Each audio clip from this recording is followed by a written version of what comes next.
Just getting settled here. We're not live on the air yet.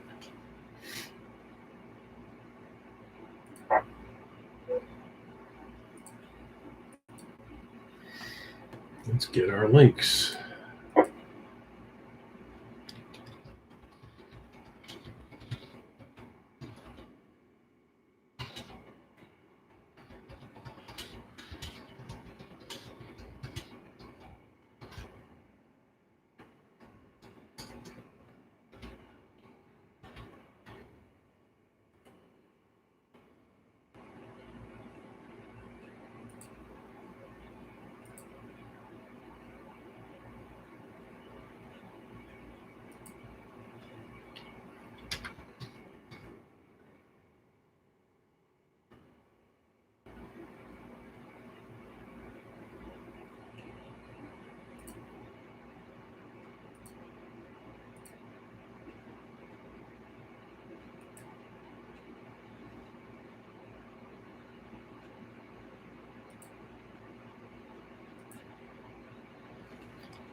Good evening.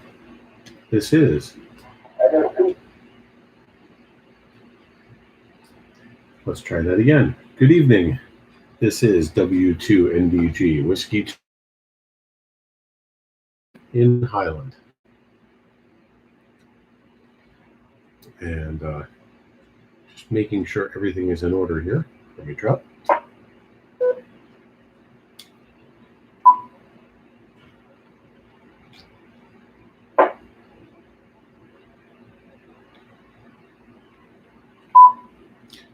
Just turning down my RF power a little bit. I appear to be having some internet issues. I want to make sure that that's not what's causing it.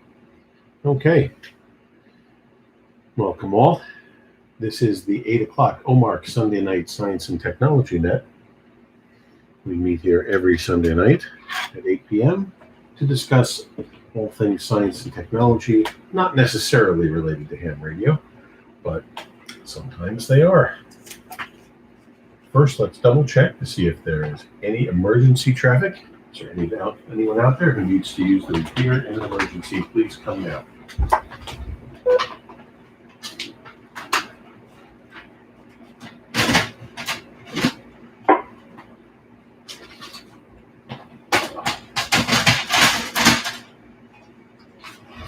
Okay, nothing heard. Always a good thing. Once again, this is Neil, W2NDG, on the OMARC Sunday Night Science and Technology Net. So, tonight, we welcome back my co-host, Jim, K2BHM. So, welcome back, Jim. Hopefully you're there already.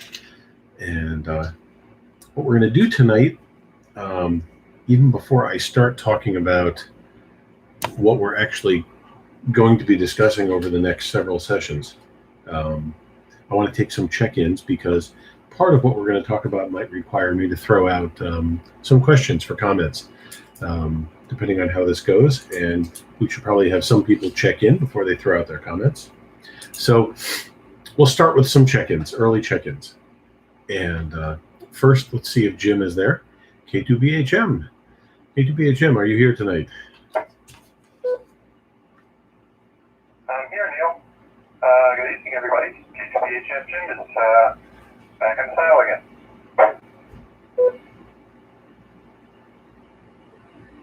Thank you, Jim. And let me just ask, before we continue, did you have a chance just to read through my email quickly and get an idea of where I wanted to go with this?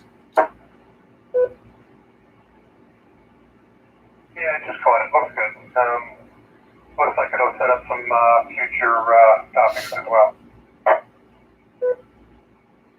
Yes, and now that now that you've been back for a few days and settled, I will toss you some of the ideas for the future ones going forward.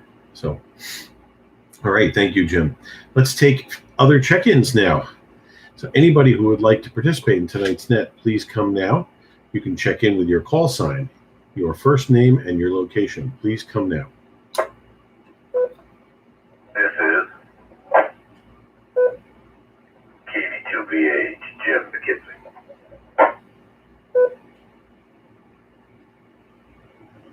This is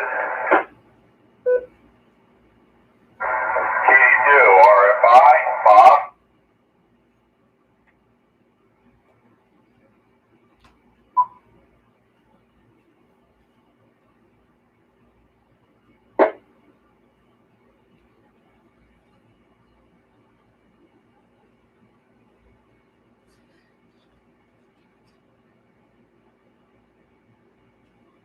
All right, so we have Jim, K2BHM, Jim, KD2VAH, and Bob, KD2RFI. Anybody else who would like to check in for the Sunday night Science and Technology Net?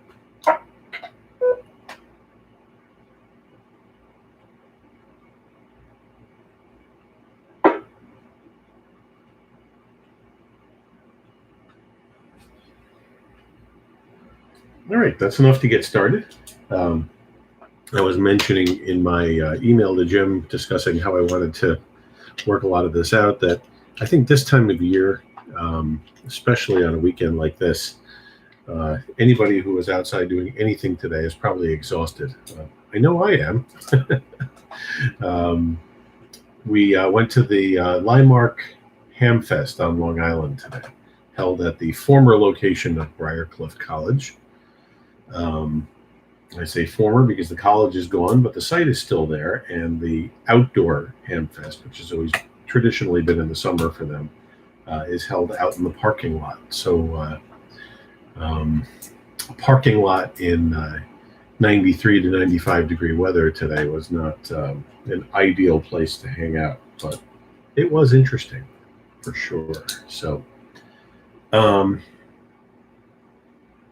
we will of course try to take more check-ins later, and let me drop, and then I'll mention our live stream if anybody listening wants to watch me talk into a microphone, or turn off the radio and listen there. Let me drop. So we also stream this net on YouTube. For now, it's streaming on my own channel, which can be found by searching either in Google or in YouTube for W2NDG Science and Technology. W2 November Delta Golf NDG Science and Technology. You can watch the live stream, or if you can't stay up with us, you can watch any of our previous 12 sessions archived. And tonight is session number 13, the first in a series about radio. Let me drop.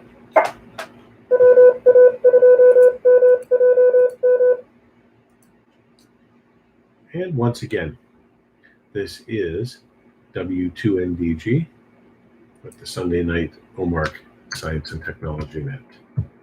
So we got rather elemental when we started out and talked about different aspects of science, including what science and technology actually meant. And as hams, obviously it's a common theme that brings us together: radio. We communicate on the radio. We communicate in different forms and different methods. We have different kinds of radios. We buy radios. We build radios. We fix radios. I mean, that's what this is about. It's all about radio. But radio is such a broad topic and has such a rich history that I felt it was something we should spend some time on, talk about, run some sessions on it. And we're not going to get directly into history tonight. That will come another night. But I want to give an idea of where I want to go with this. And also, like last weekend, just because I think a lot of people are a little overheated and exhausted today, we're not going to run particularly late tonight. So we'll keep this sweet and short. Let me drop. I want to talk about what radio means to me, and then you'll get an idea of where I'm going with this. I think as children, a lot of us were exposed to radio simply as that box that our parents listened to. I knew what the radio was. I knew what it was used for. I knew what it did. At least, the ones that were in my house. Originally, when I was little, there was an AM radio in the kitchen. I believe there was an AM radio in Mom's Ford Falcon station wagon. There weren't a lot of other radios in the house, but the kitchen radio played the local Kingston AM radio stations. At least at the time, there were 3 AM radio stations in Kingston. There are only 2 these days. And 2 of them would be tuned into by my mother to hear the school lunches, school closings in the winter. And that was WGHQ 920, 920, and WKNY 1490. Both stations still exist and still broadcast. So the third station was like a top 40 pop music station, WBAZ in Kingston. I can't remember the frequency, but it was in the 1500 range, 1560 maybe, but it was up there. And of course, Mom didn't like popular music, so she didn't listen to that one. She complained about it, though. It was always news for her. Let me drop. Sometimes WCBS would be tuned in, and in the car, it was usually WCBS that she would listen to. Nights, my parents were huge Gene Shepard fans, so WOR would be tuned in sometimes. The radio in the kitchen was replaced with an AM/FM radio that Dad bought at a Lafayette Electronics sidewalk sale when I was a little bit older, and it was what they called a baby Grundig. It was one of those Grundig table radios, but kind of looked like one that got left in the dryer too long. It was all shrunken down and small and just AM/FM. And that's when Mom started listening to public radio on FM. WAMC. Let me drop. For those of you locals that know of the station, AMC actually stands for Albany Medical College. And that was the original sponsor of the station. They didn't sign on until late morning. They were off the air till then. And I don't know if it was every day or at least a couple of times a week after they signed on, they had a medical program where various hospitals around the state called up and were on standby so they could answer questions that people had about medical things. All these things that I remember about radio from when I was a kid. What got me to this point, though?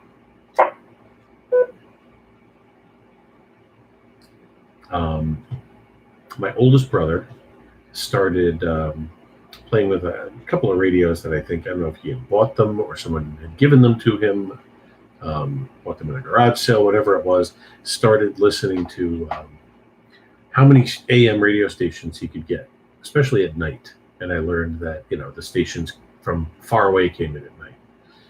And I thought that was great. I wanted to do that myself. And then one of the radios he had shortwave on it, and I knew that when you could listen to stations from all over the world on shortwave. And then at some point in that same period in my life, I learned that Uncle Win, who was Irwin Bruntill, W1PVC, Norwalk, Connecticut, was a ham radio operator. And I learned that meant that he could talk to people from all over the world. And I thought that was really cool.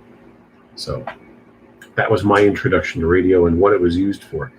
The only other devices in a house that used radio back then, let me drop, would have been the television, because TV operated on radio principles, obviously. So the TVs in the house used radio. And at some point, I think I had a pair of walkie-talkies when I was little that operated, I think, on CB channel 14 at low power. That, of course, is obviously radio. And the CB craze hit, and my brothers caught the bug pretty hard, and I remember that too. So today, there are so many devices just in this room that use radio waves in order to function. So, what is radio?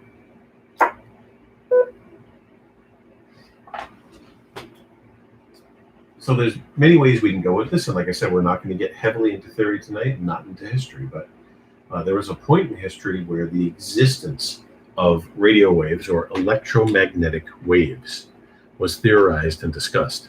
What's interesting is that it was a number of early inventors and scientists that theorized this and even were able to prove their presence. They couldn't think of a practical use for them yet, which is interesting. But they were there. Ripples in the ether, magnetic disturbances. One thing we like to say is non-ionizing radiation.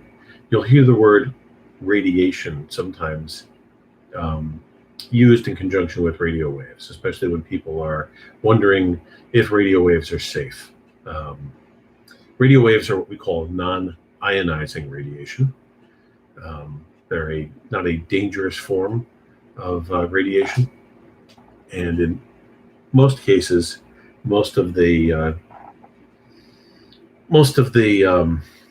conspiracy theories about all sorts of forms of radio waves and damaging have not really held up scientifically. Yes, a microwave operates on those principles, and yes, some of us know exactly what an RF burn is. I've gotten them on my lips from a microphone. Not something you want to repeat, and definitely not fun. But in most cases, that's not going to do permanent damage to you, and it's not going to kill you. But we can save that for another net, ionizing versus non-ionizing radiation. Let me drop again. So one of the things I wanted to dive into was I want everybody listening to imagine something. So before we had GPS, before we had all of the gadgets we have now, when you drove to a new place, you went to a town or a city that you had never been to before, or some of us who may have moved as children, as adults, moved to an area that we didn't really, we weren't able to research heavily before we went. There was no internet. We had travel books, travel guides. Sometimes that wasn't always an option or just didn't happen if you went somewhere quickly. Think of that feeling you had not knowing your way around, not knowing where anything was, not knowing where the roads went, not knowing what the favorite local food was, not knowing the time the bars closed, not knowing where the school district lines ran. Let me drop.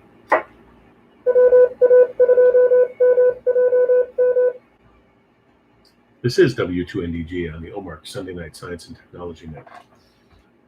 What I'm getting at here is an expression that was first used by one of my employers when I started in the computer business, and that is when we get to that point, we're at what I call the I don't know what I don't know stage, meaning you don't even know what questions to ask.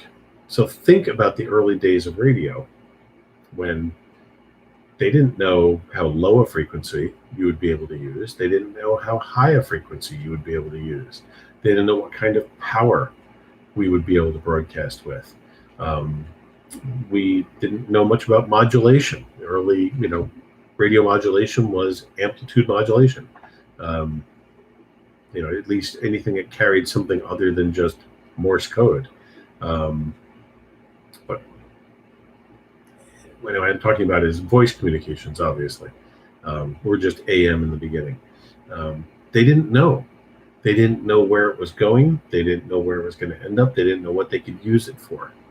And it's kind of an interesting concept to think about with something that's just so universally accepted today. One more drop.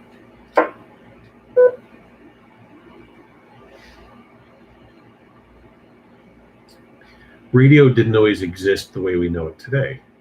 It's another thing as we go through the spectrum, we can talk about a little bit. Our current FM radio band, 88 to 108 megahertz. Was not the original choice for the commercial FM radio band. It was elsewhere.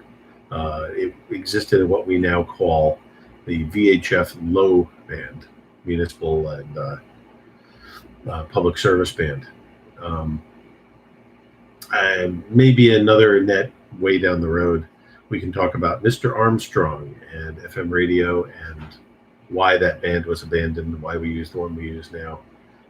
It's an interesting topic, and if anybody wants to read up on it, look up Armstrong FM radio history, and you'll read about his foray into it and a lot of legal action, actually. And unfortunately, it's not a happy story. It doesn't have a happy ending. So I'll warn you in advance. I'm going to drop, and I'm going to throw it over to Jim for some commentary and ideas and his opinions on things, and we'll see where everything goes from there. This is W2NDG on the OMARC Sunday Night Science and Technology Net. Jim, pick it up, talk a little bit about what I've mentioned so far and your thoughts on early radio and radio as a broad concept in general. Thanks,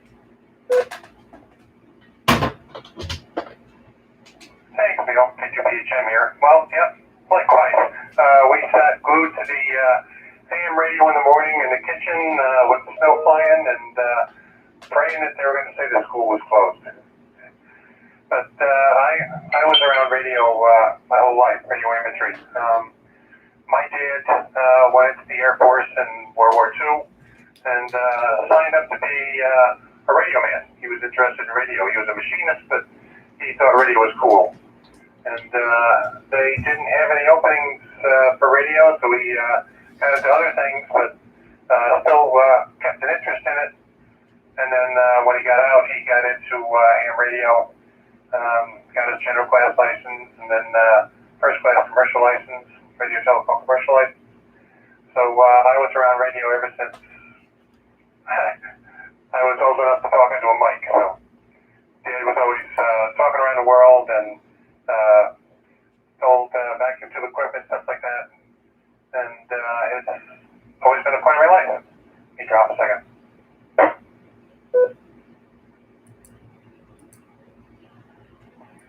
So I'm old enough to have seen the different aspects of it as things improved, technology improved, more advancements. They got higher frequencies, and then they started getting into FM and single sideband and stuff like that, and then RIDI and digital and so forth. So I've seen quite a big advancement over the years, especially television and color television, FM and stereo FM, different subcarriers and all that kind of stuff. Lots of stuff to get into later on to get into the nitty-gritty of things. And GPS, very intriguing, but I think the most interesting thing that I've ever been into, let me drop.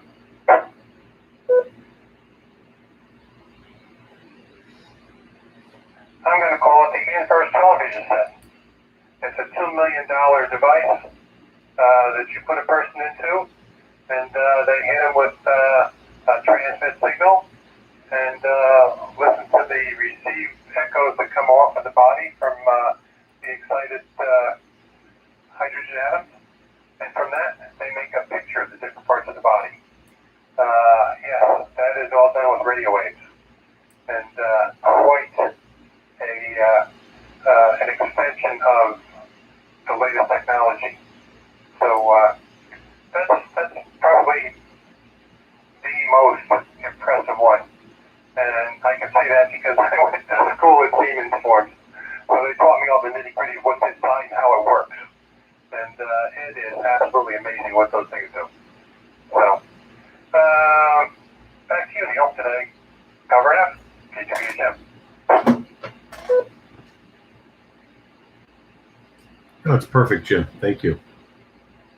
And appreciate your input on that. From where I'm sitting here in my office, I'm looking from left to right at how many things there are here that use radio. And well, of course, there's plenty of radios themselves in here. Two-way radios, working and non-working, ICOM mobile rigs, HTs. There's a Uniden scanner that I picked up at the Hamfest today sitting here. There's an AM/FM radio behind that. There is my DMR hotspot, which uses radio waves. There is, I'm going to hold this up for the camera here, something like this, a tiny keyboard that I use with my Raspberry Pis and other experiments. This has two forms of radio in it. It has a dongle-based connection, which uses radio between the keyboard and the dongle. And then it also has Bluetooth, which is radio. There is a laptop to my left, which I'm currently not using, but it's sitting here. That's a MacBook Pro, has several different types of radio in it. This laptop, a MacBook Pro, has several different types of radio in it. Let me drop. I have two HF ham transceivers. The one I'm using right now, which is also VHF UHF, is an IC7300. I have two cell phones sitting here, and I use both of them, work and personal, each one having multiple radio chips in them for, Bluetooth, multi-band, and multi-format cellular connections. There's more two-way radios. There's a TV in the corner. Then I have a window air conditioner, which has a remote control, which is probably infrared, but it might not be. There's a wireless router. I mean, I could go on and on. My printer has Wi-Fi. There's a thermostat outside the door here, an Ecobee wireless thermostat that's connected to my Wi-Fi. This mouse uses a dongle. This one that I'm using tonight is Bluetooth. How many devices in your home are generating or receiving radio waves? Think about that for a moment. Kind of boggles the mind. Almost, you think of how many devices you have under your roof that have microprocessors in them. It's another thing we talked about. So, crazy stuff. For our early check-ins, though, I want to ask each of you a question, and that is, what is your oldest memory of radio in general? Your first exposure to it that you might be able to think of? And at what point in your life did you become aware that it was actually possible for you or somebody you knew to talk on a radio and have somebody hear it? It doesn't have to be ham, it doesn't even have to be CB. It could have been just, intercoms, something like that. But let me hear your earliest memories of radio. KD2VAH, Jim, what can you remember about radio when you were a kid?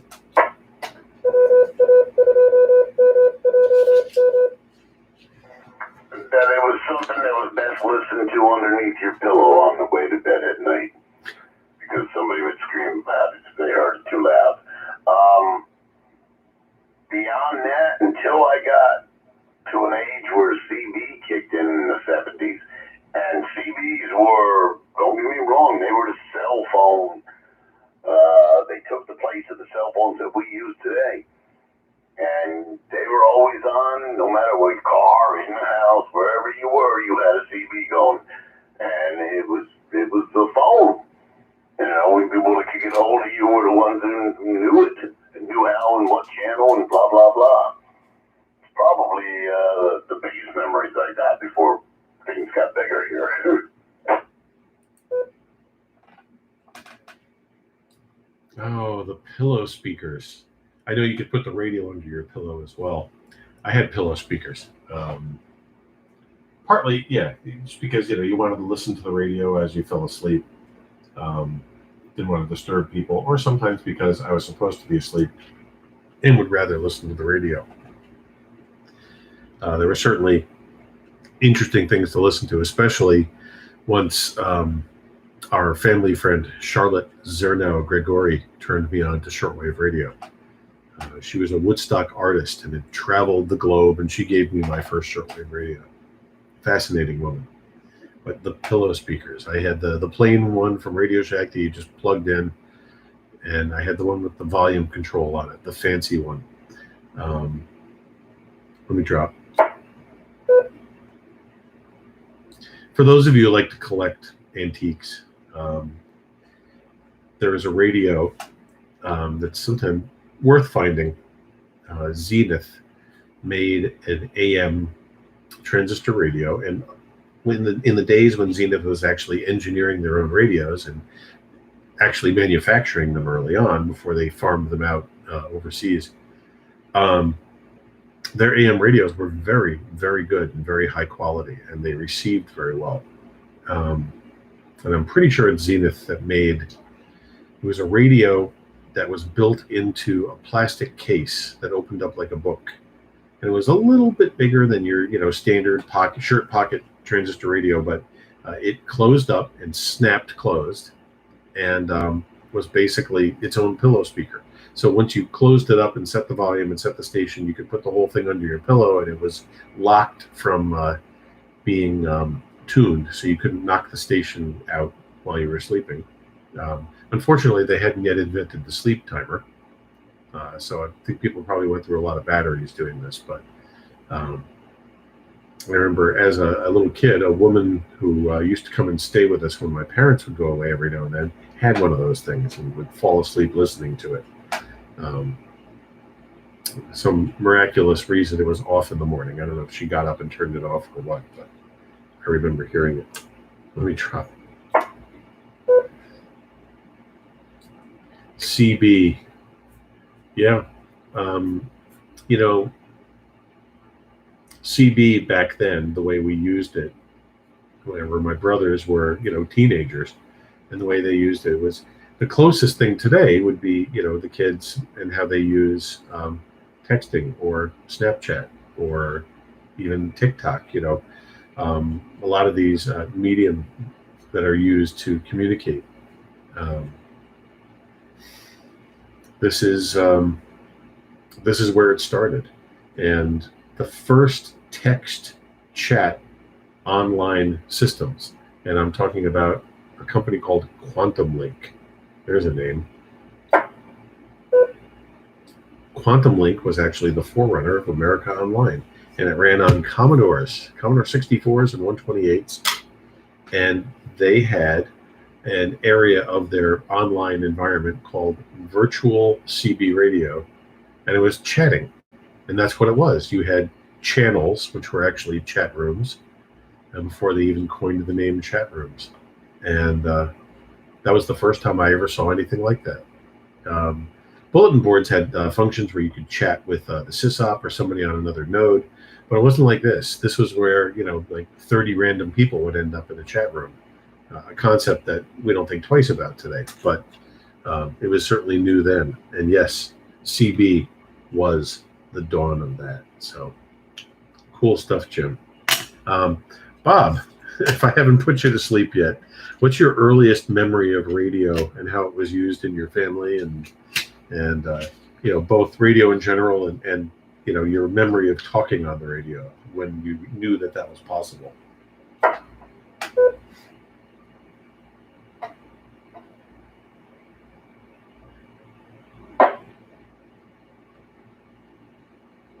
That would have been Bob KD2RFI. I don't think I added the call sign, but Bob, if you're still there, if not, we'll see if there's any more check-ins. This is K9JPT, John, Hopewell Junction, New York.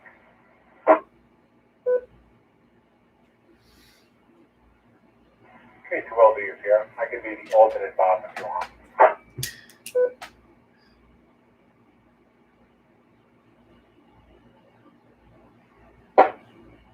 KB2GGF, Kerhoxton.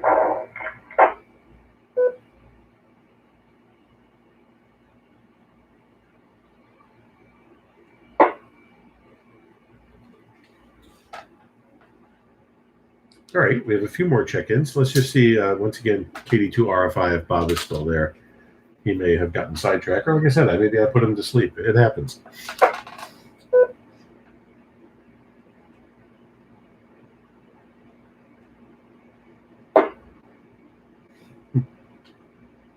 All right, Bob, we'll check back in with you later if you're still there.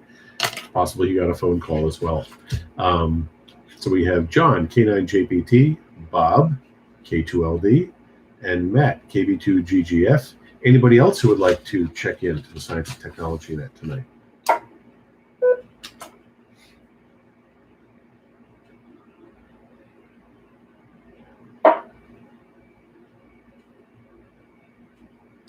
All right.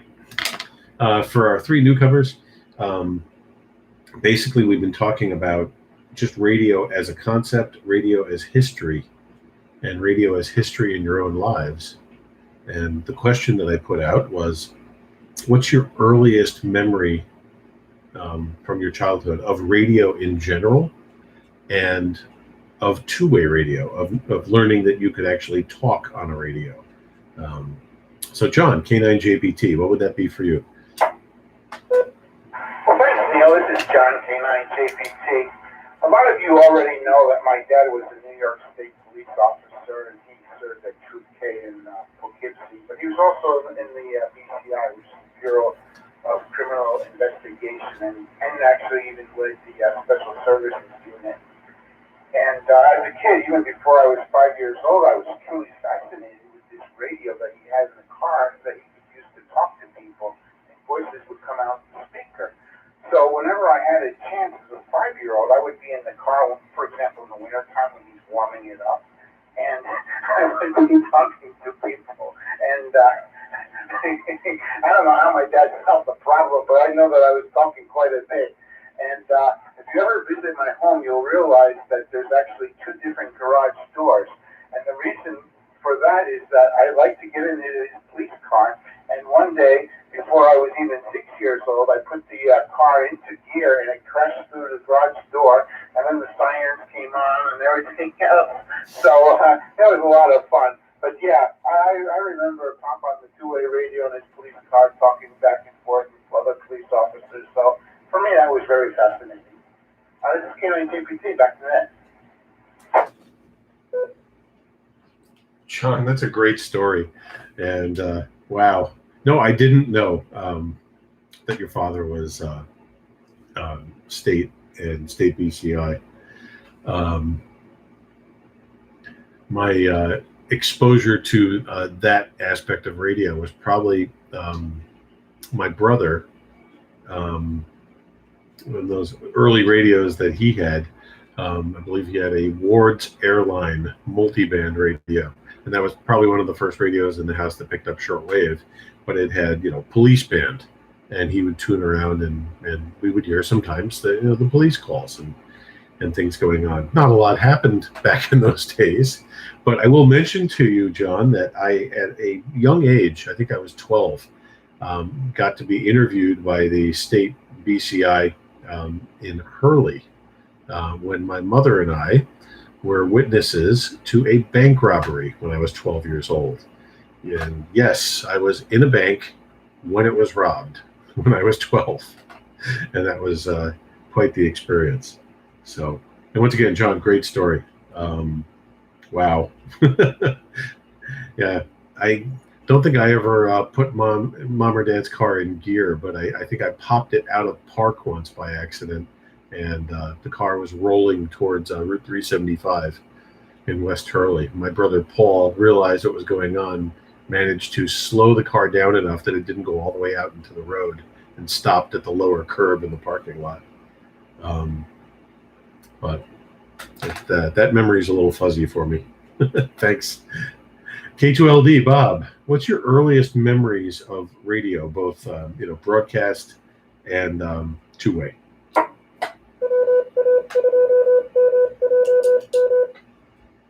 Well, I'm going to the Wayback Machine now. Thinking probably around 1959 or so. There wasn't really much to do during the summer. At night, we used to sit outside, and my father had a radio. I don't remember what the brand was, but it was a radio that he would pick up AM transmissions from all over the place at night. And we had family who lived in Pittsburgh, and he used to regularly tune into, I believe it was KDKA in Pittsburgh. and listen to the whatever was going on there. And then when, a week or two later, when he would contact the family, he'd be able to catch up on all the news because he was like being there. And I remember a lot of that he used to get in Chicago, and a lot of, scratchy AM stations, but he used to enjoy listening to that. And then he upgraded to a much better radio reception. It was never a transmitter. I think it was a Sebring. I can't possibly remember the name. I can picture what it looked like, but it was a nice mahogany cabinet, and he tried to get in the soccer games from Europe. And he strung a big dipole antenna across the length of my yard, and thinking of what it looked like now, it was completely put up wrong. But it was a bare wire antenna, and it came in through a window, and he used to close the window on the wire. So I don't think that was much too good for a reception. But I remember him doing that. And then when I was probably 8 years old, I was 9, my uncle came to visit from Pittsburgh, and he brought me a CB radio that used to be in his car. It was his mobile rig. This thing was about the size of a bread box, if anybody remembers what a bread box used to look like. But it was a big old beast. It was blue, like an apple blue color, and had a hand mic. And I at least started listening at that point. And let's see. From then, I think it would be until the CB stuff started going around, that I had a CB in my car, and we used to go convoying when we go four-wheel drive on the beaches in Long Island. And that's pretty much about it.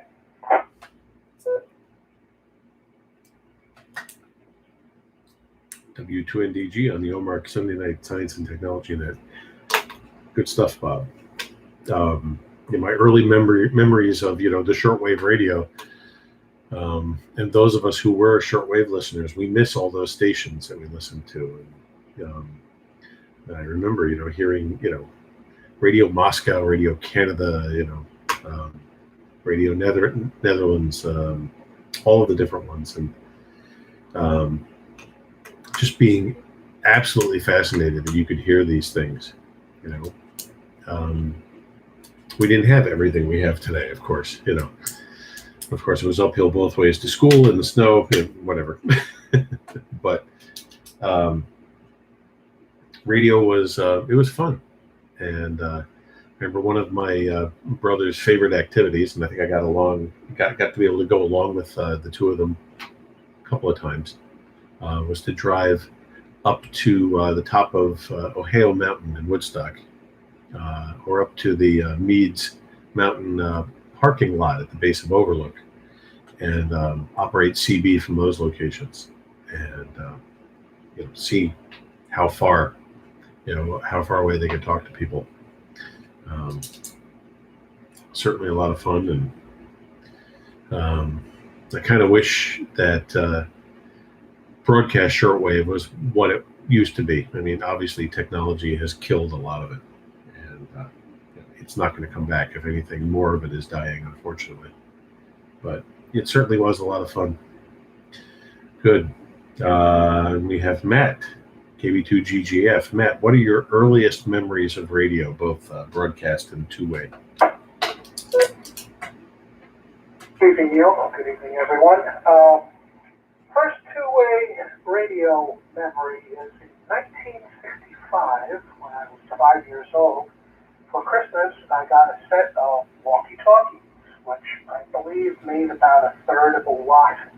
And they were the CB range. They were 27.3 something, if I recall.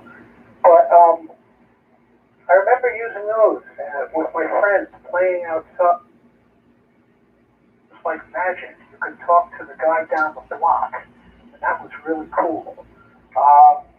And so far as a broadcast, my grandmother used to still listen to a couple of soap operas on radio when I was a real little kid. That was kind of interesting. And my dad always had, pardon me, either the news radio, either the news radio, typically WCBS AM 88 in New York, or WINS.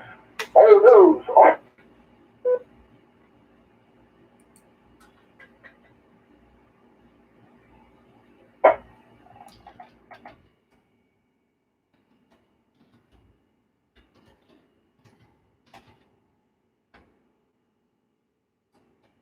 KB2GGF, Matt, we lost you there.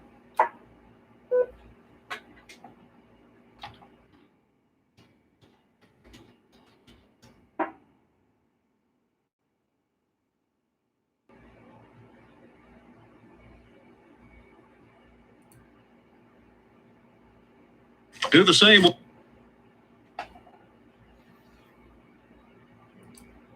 KB2GGF, Matt, are you still there? We lost you. Yeah, I talked so much I drained my battery. Had to do a quick swap. Sorry about that. Where did I die out? You were talking about WCBS and was a little bit into that part of it. But yeah, I was just saying my dad would listen to news radio, or he'd listen to WQXR FM.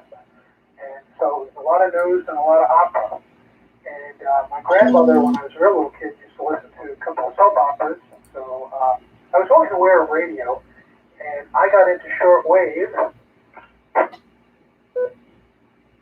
because I got a Christmas gift from, I think, an uncle or a friend of the family, uncle type guy. And gave me a shortwave set. It was pretty minimal, but I used to listen to the Esperanto language programs out of Switzerland. Esperanto is excellento. Back to net. Esperanto, I haven't heard anybody talk about that in a while. Interesting concept that it was. Well, thanks, Matt. Appreciate it.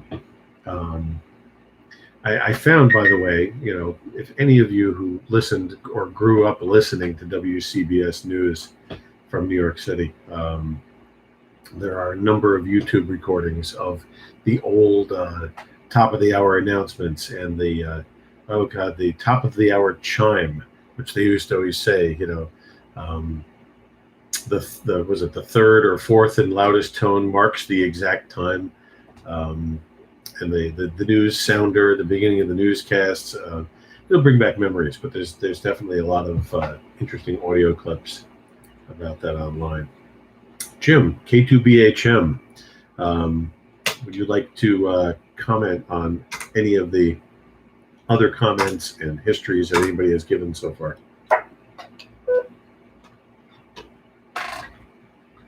Thanks, Bill. K2BHM here. No, it's just interesting that we've all had some interesting experiences with radio as we grew up and got more involved with it and got to play with it a little more. Seems like it's always been a part of our life in one way or another. And like you say now, there are so many transmitters in the house you can't count them. So, interesting. Definitely a fodder for more topics as we get into the improvements in designs and technology. So, looking forward to expanding on this immensely.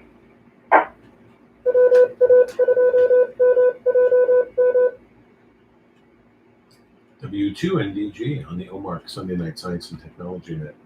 Thanks, Jim.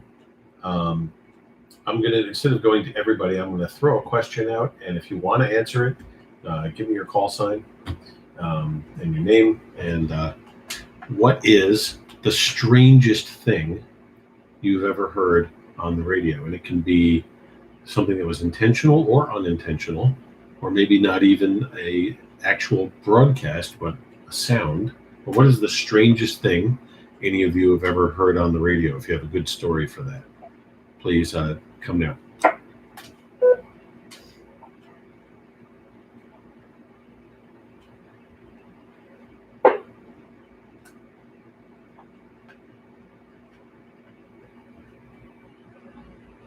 All right, I'll seed this, and if anybody wants to follow up with one of theirs,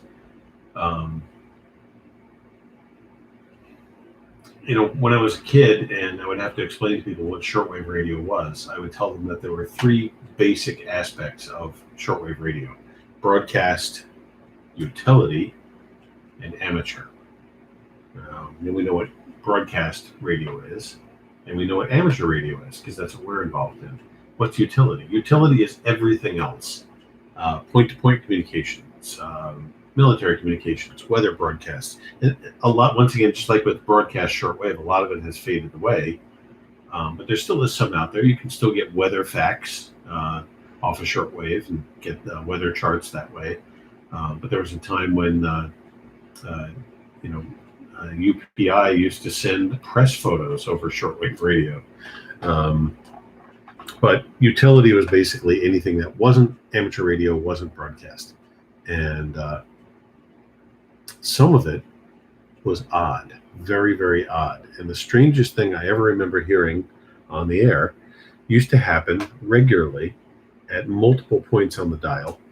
And it was I don't know if it was a frequency placeholder, a type of jamming, or an actual form of communications. But it sounded like bagpipes. And it sounded like bagpipes repeating about the same 12 to 15 notes over and over again. And like I said, it would happen on multiple frequencies in the HF bands at the same time. And it would repeat half a dozen times or so and then go away for an hour or 2 hours, whatever it was. It would come back every now and then. It was rare that you would find it in the middle of any of the broadcast bands, so I think the frequencies were intentional. And I never really learned what it was, but that's probably the oddest thing I can ever remember hearing over radio. Anybody have anything else? K9 JPT. Go ahead, John. I saw on YouTube some time ago this one antenna that was built in the Ukraine during the Soviet period, and I think it's called the woodpecker.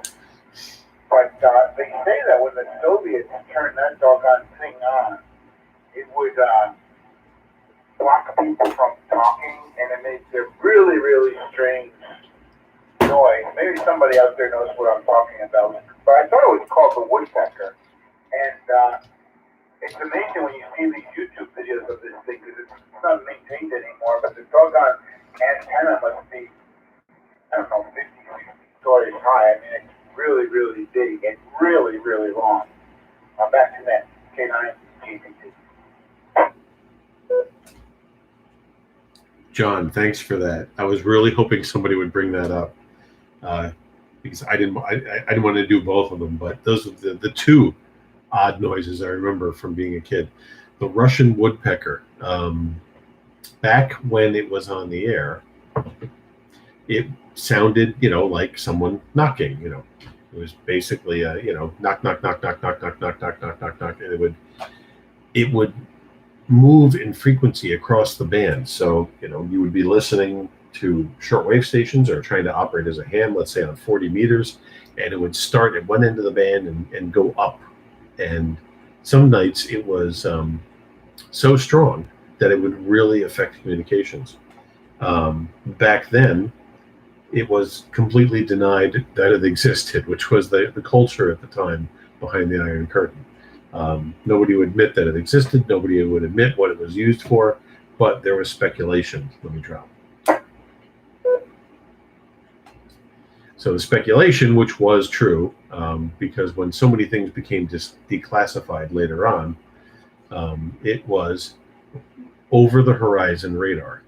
It was a over-the-horizon radar system used by Russia, and it actually, the name that the Russian military applied to it was Duga, D-U-G-A, and there is a movie about it done in 2015 that talks about it. And yes, the antenna was just incredible. And you can see that if you just search for the Russian woodpecker online, if anybody's curious. But John, great one. And I will add one more thing. Let me drop. It was such a common interference issue that there was a company, and I think it was Datong, Datong, but I might have that wrong, that made a Russian woodpecker blanker. It was a piece of equipment that would counteract the woodpecker on your receiver, so you could try to filter it out. And it had like a speed and phase control. I can't remember exactly, but they actually made a piece of equipment for trying to filter it out. So, good stuff. Does anybody have anything else in the strange things you've heard on the air? K9 JPT. K2LD. K2 GGM. K9 JPT. All right, John, I got you. So you go first, and then I think we have then Bob, and then Matt. Well, since you said on the air, there's one thing that for me was always fascinating. After the Soviet Union collapsed and people could travel freely from, for example, Finland into the Baltic countries like Estonia, it was always very interesting to see the jamming towers that the Soviets built to block broadcasts like Voice of America. But interestingly enough, there was a model of a Soviet TV, and the whole tuning mechanism was a box that popped straight into the television set. And what the Estonians did is they modified this. And on the black market, you could actually buy this tuning kit, pull out the Soviet one, and then put in this new one. And what it did was it actually gave the Estonians the ability to watch TV from Finland. And the reason that was important for them was because in Finland they have lots and lots and lots of American programming, especially soap operas. And Estonians could watch those. They could watch American TV program like westerns and James Bond and all that stuff. And I found a store that was selling that after the collapse of the Soviet Union, and it was just amazing that they would go to that length to actually build this kind of stuff, sell it on the black market so that people knew what was happening outside of the Soviet Union. But I thought it was kind of cool anyway. So that was just back to net K9 And necessity is the mother of invention, and sometimes unintentional things become the solution to problems. But that was intentional. That's really cool. I didn't know about that, but it does make sense, and I'm sure there's lots of other things like that. I know the unintentional one I'm thinking of, and this isn't radio related, but it's still fascinating, was somebody, a guy as a coding exercise, a programmer, wrote what he called a Google mirror. And mirror actually means something in computing, with servers, you have a mirror server, but he did a literal mirror of Google, meaning that he wrote a script that took Google and flipped it around backwards. So all of the characters were reversed. They appeared to you backwards, left to right, and they were, everything was spelled backwards as well. And it was referred to as LGoog, the Google mirror. Which is Google spelled backwards, LGoog. And it was, like I said, done as an exercise and kind of a humorous thing. And but somebody discovered that it was being heavily used in China, where Google was blocked on the Chinese national internet. And LGoog, for a period of time, was not. So if you could, use a mirror with it, or figure out how to read backwards, it actually worked. So, K2LD Bob, what was your comment on the strange and unusual? It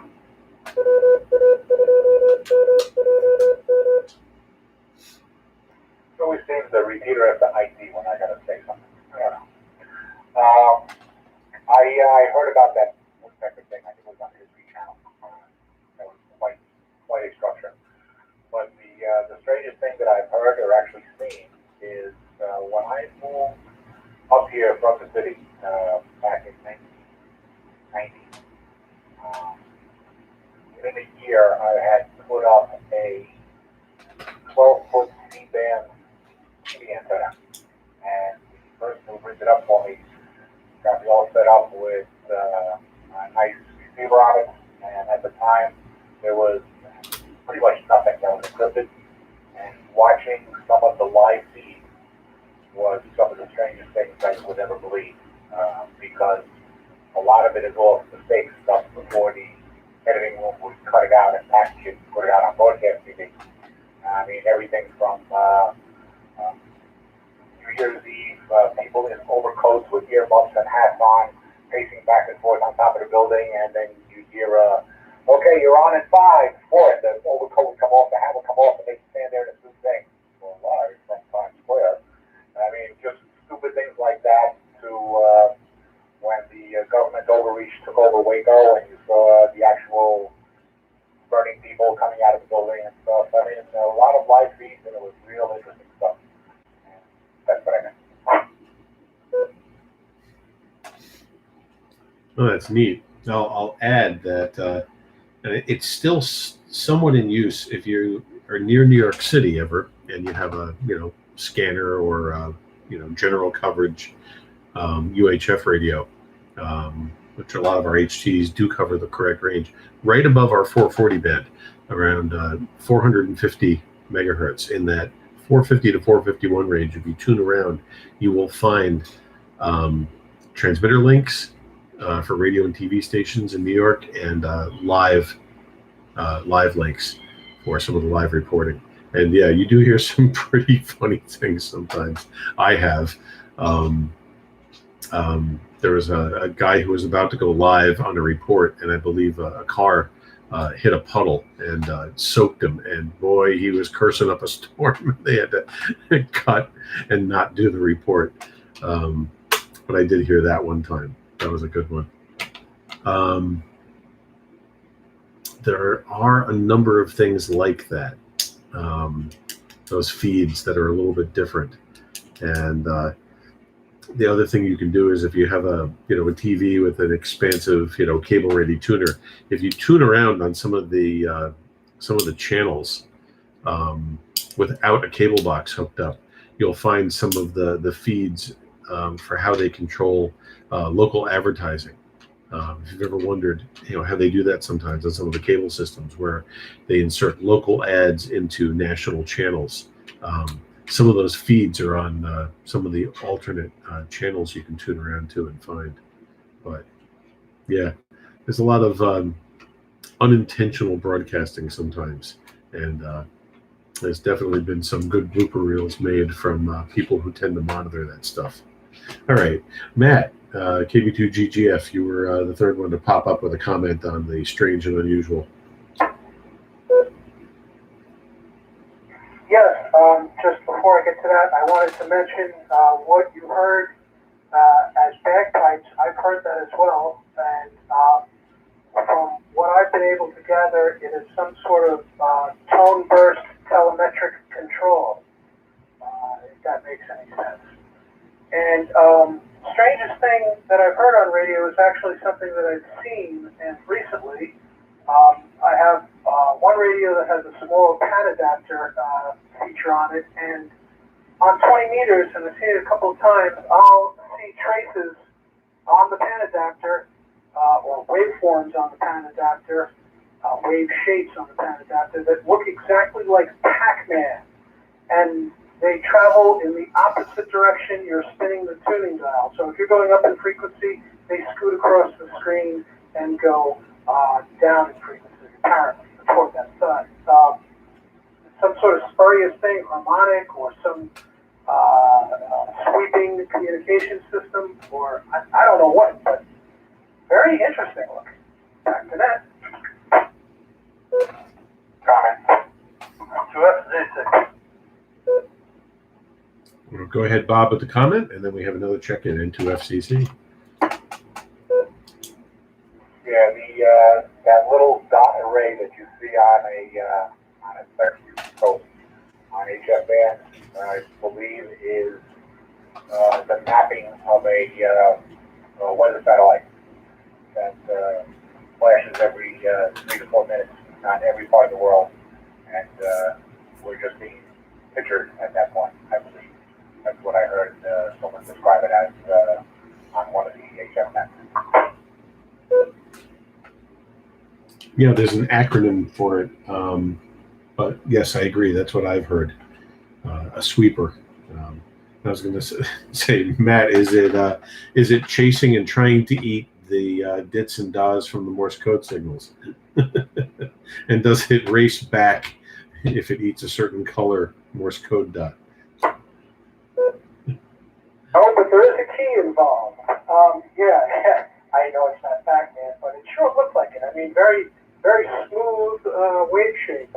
But yeah, a weather radar suite, that makes sense.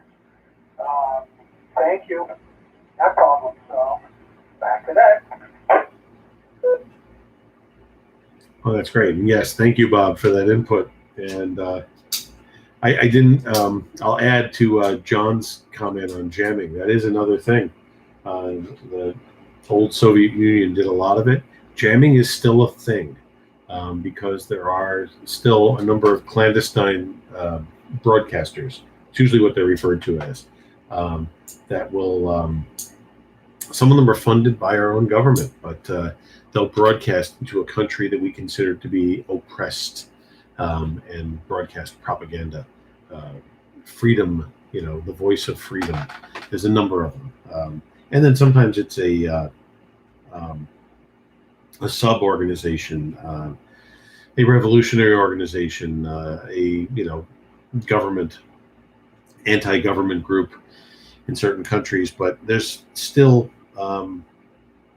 that type of shortwave radio. It's not really pirate activity. It's a little different.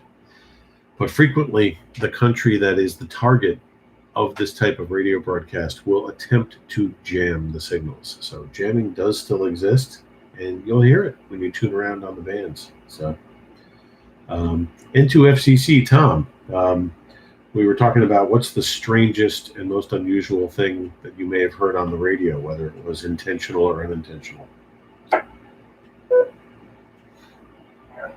Here, Simon Fishkill.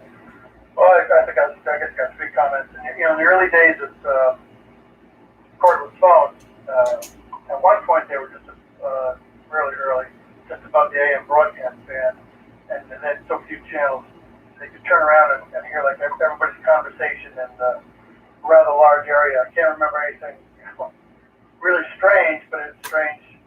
And then later when they were a lot more in 49 megahertz, put that in your scanner and scan 10 channels to hear every call. The other thing is WOR. Gene Shepard had a radio show when he was a ham, and I used to listen to him every Saturday night. And one night, turn it on, and I hear Morse code. And then, that was Gene Shepard. He did a little Morse code, and then talking about ham radio. So that was kind of odd to hear Morse code on the AM broadcast band. Finally, there's a shortwave station 7.8 something or other, and at least on Sunday night they have well, it's not necessarily ham radio related, but sort of science related broadcast. They do it as MFSK 32 and pictures at MFSK 64. And before it starts, if you look at your waterfall, however they modulate the tone, they make the waterfall say a shortwave radiogram. And it sort of blew me away the first time I saw that on the waterfall. Let's then to FCC back to now.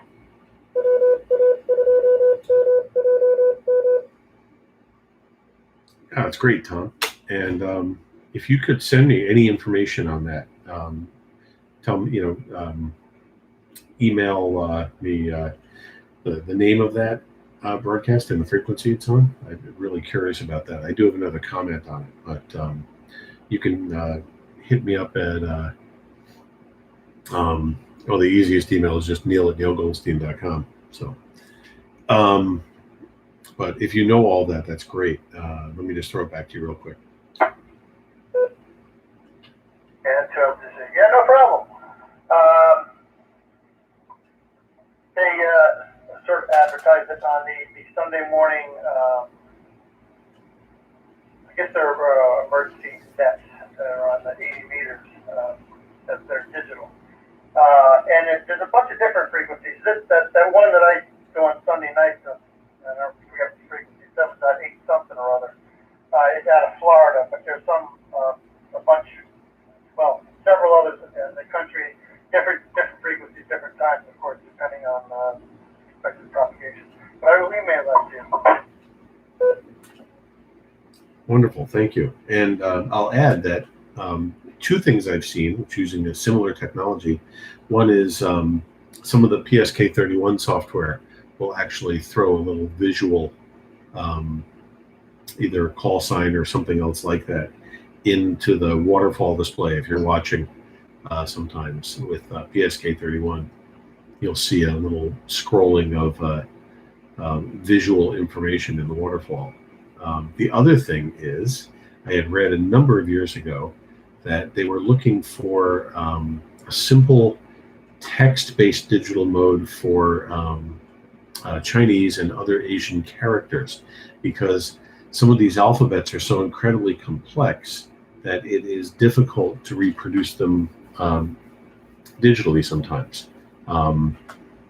And somebody had written software that would reproduced the Chinese characters visually in a waterfall. So it was a digital mode for communicating an Asian language using that visual waterfall. So there is practical use for that. But that's what you were talking about is really neat. I definitely think I'd like to look into that. That sounds cool. All right. This is W2NDG on the OMARC Sunday Night Science and Technology Net. Jim, do you have any comments on the last group of traffic that came through here? K2BHM. Thanks, Leo. K2BHM here. I'm just curious about that encrypting scrolling text data into the waterfall display. Send me the link on that too when you get it. I'd like to check it out, see what it's all about.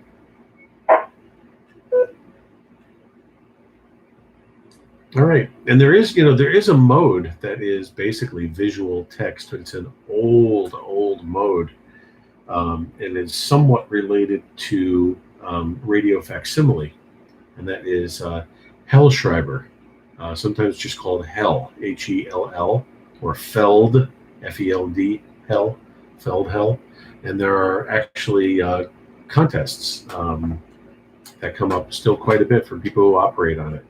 It has a very unique sound and a very unique look when you decode it. I'm pretty sure that FL Digi decodes it, among other things. But yeah, Hellschreiber, and it comes out looking almost like ticker tape in your display. Really interesting mode. So, and if you ever research, however many digital modes there are out there, there are so many, and a lot of them just aren't used. But sometimes there are little contests and groups that support some of the more esoteric modes. Bob, KD2RFI, I'm not sure if you're still around. I know we droned on for quite a bit in the beginning, and I missed you when I did the first round. But KD2RFI, are you still there, or did you come back? Hey, KD2RFI, good evening, everyone. Sorry, I was actually off the air for a little while. I was on my way down to Stone Ridge, had to pick up some bees that I took out of a house yesterday. So I'm now driving on my way back. So I missed the majority of the conversation, but I've been listening for probably about the last 15 minutes. So I'll just pass it on back to Ned. I'll continue listening. KD2RFI, back to Ned. All right, Bob, and thanks for checking back in. Appreciate it.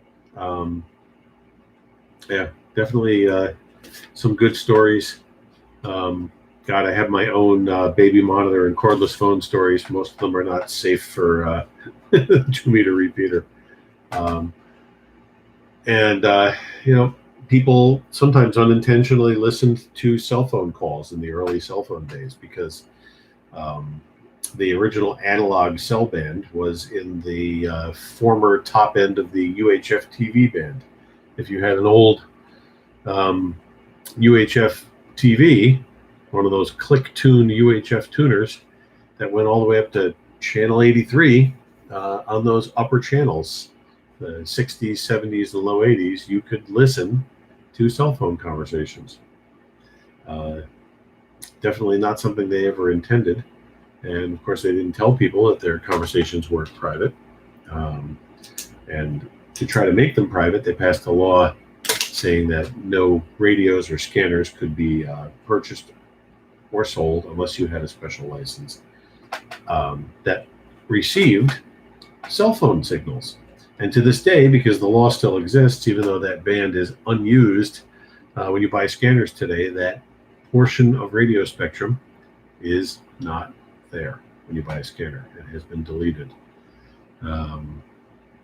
Usually easily restored, as we know, with our own ham radio equipment, the modifications to convert a radio to be used for MARS communications, or for the 2 and 440 radios to be used for Civil Air Patrol. That's why those mods are always referred to as the MARS and CAP mods, because that's what they do. But anyway, once again, this is W2MDG on the Sunday night OMARC Science and Technology Net.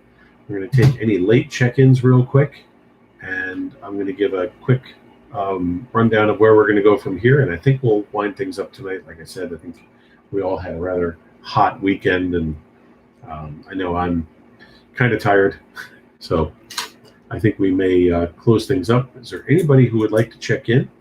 With the late check-in, please come now with your call sign, your first name, and your location.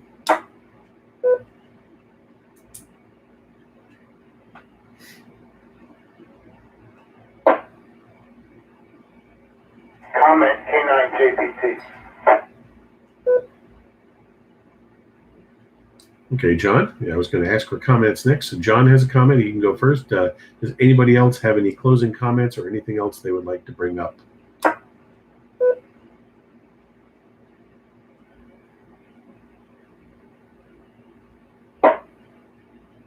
Okay, John, go ahead with your comment. One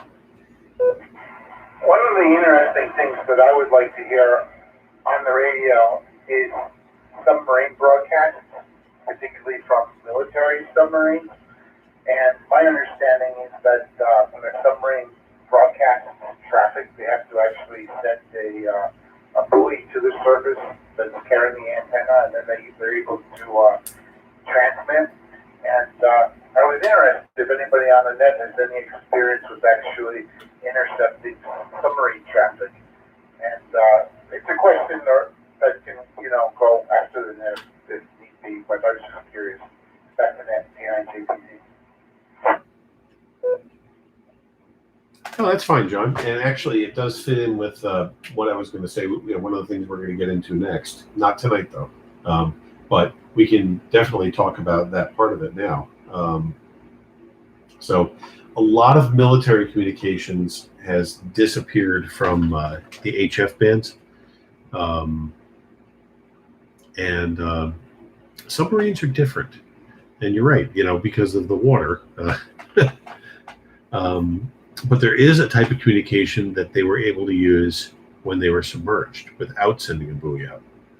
And when I mentioned that we're going to go through the radio spectrum, we're going to start at the bottom. VLF, very low frequency. And one of the things that exists at the bottom of the radio spectrum is the type of communications that are used for communicating with the subs.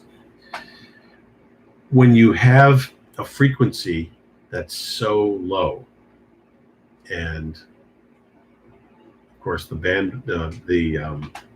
wavelength at that time being so long, there are certain types of modulation that don't work. So you're not going to have voice on those frequencies. But what they do have is a special type of slow modulation, at least they used to, where they're able to send data, traffic underwater, and the subs were able to pick it up. but it would take quite a while to get one message through because it's a very slow method of communicating, and it would be encrypted. So, even once completely received, it had to be decoded. Interesting stuff, though. And I'm going to ask Jim if he knows anything on the subject, K2BHM. But there still are other services that exist down in that lower frequency range. But I think most subcommunications now have moved up to satellite-based. So, yeah, that buoy is probably going up, and I think it's pretty much all through the satellites now. But Jim, do you know anything about this subject, K2BHM?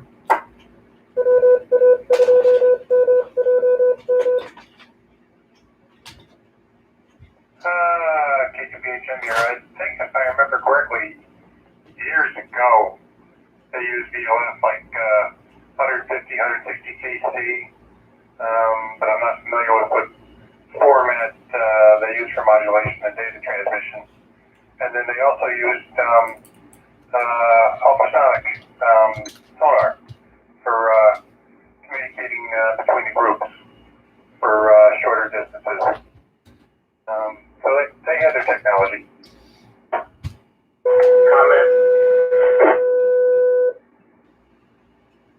All right, we had the tone of death there, but was that John?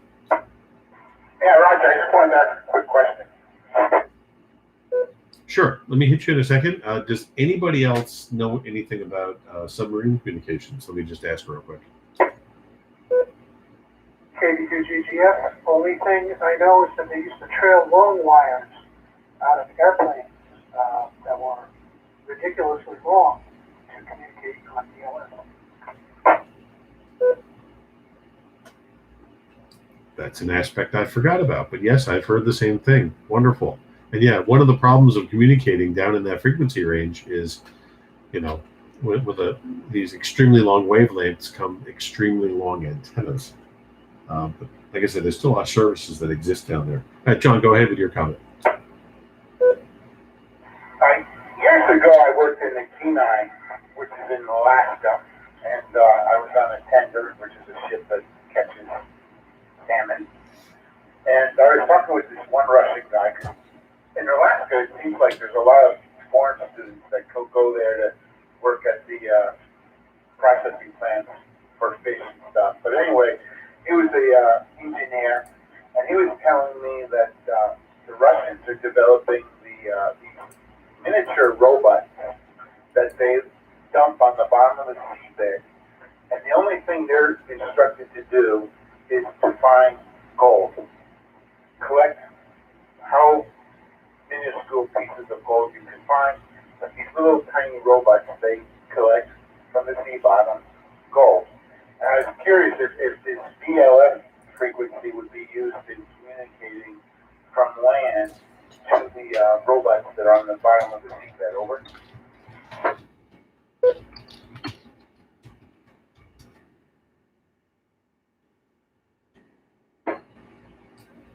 Well, I suppose it would be possible.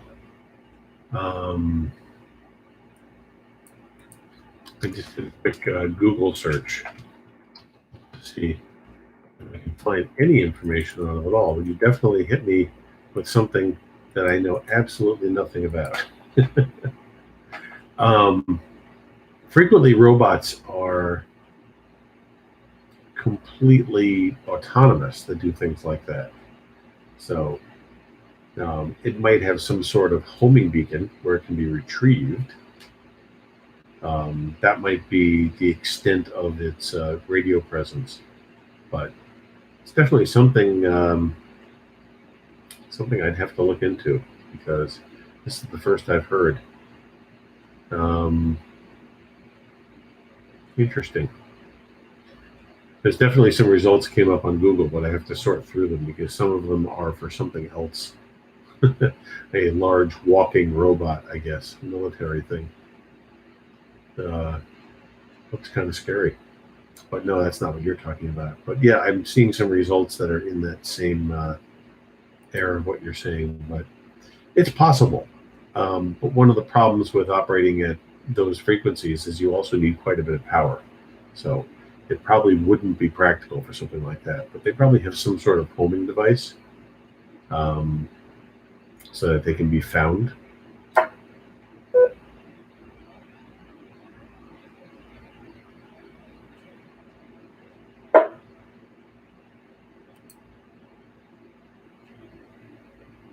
All right. This is W2NDG on the OMARC Sunday Night Science and Technology Net. Anybody have any closing comments? Anything else they'd like to discuss? And like I said, when we pick this up again, we'll get into some very brief radio history, and we'll start looking at the VLF spectrum and what goes on down there. But anybody have any comments before we close things up?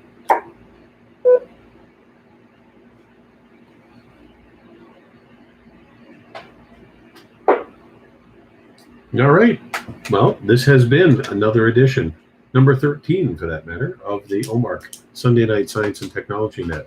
I am Neil, W2NDG, and my co-host, Jim, K2BHM, come here every Sunday night at 8 o'clock. This net is hosted by the Overlook Mountain Amateur Radio Club and our repeater on 146.805 megahertz. You do not have to be a member of the Overlook Mountain Amateur Radio Club to use this repeater or participate in the net. However, if you like what you hear here and would like to join the club, find out more information about us, you can find out more at omarcclub.org on the internet, omarcclub.org. We're a very friendly group, and we'd love to have you. This repeater also hosts other nets. Let me drop. Every morning at 8:35 a.m., Paul, ACTUQ, hosts the 8:35 on the 8:05, which is a more informal net, done in roundtable fashion, where we go through and talk about what we're doing, what we need, what we've done. It's a friendly group of hams that exchange information. This started at the beginning of the COVID pandemic, just to try to keep everybody's spirits up and make sure that everybody was okay and everybody was in communication. Hams are a social group of people, and it was a way for us to stay social without being able to meet in person, which a lot of us used to do regularly. On Wednesdays, that net is also held by Rob, W2RWS, and on Sundays by Jed, KD2KJU. Every night at 6:30, a rotating group of hosts from the OMARC Club host the 6:30 check-in net, a more directed net, but with the same purpose, making sure that we stay in touch, making sure that anybody who has a problem or needs help is getting the help they need, and just to communicate in general. Every Thursday night, Dave, K2JLV, our club president, hosts the Thursday night technical net. That net is usually more of a ham radio or technology-oriented net based on a specific subject. Dave will pull the check-ins first to see if anybody has a specific problem, topic, troubleshooting thing, or general question, and then go from there. If a topic isn't generated in the first round, Dave spins the topic wheel and comes up with a topic for us to discuss. There's been some really good ones lately, and it's definitely a fun net, and that's 8 o'clock on Thursday nights. And of course, every Sunday night at 8 p.m., Jim and I are here hosting this net, and we'd love to catch you again next Sunday, and we also simulcast on YouTube with this net. So, W2NDG signing off for the OMARC Sunday Night Science and Technology Net. As usual, I will hang out for 5 or 10 minutes if anybody wants to talk about anything. But the net is now closed, and I am ending the YouTube stream. Everybody have a good night.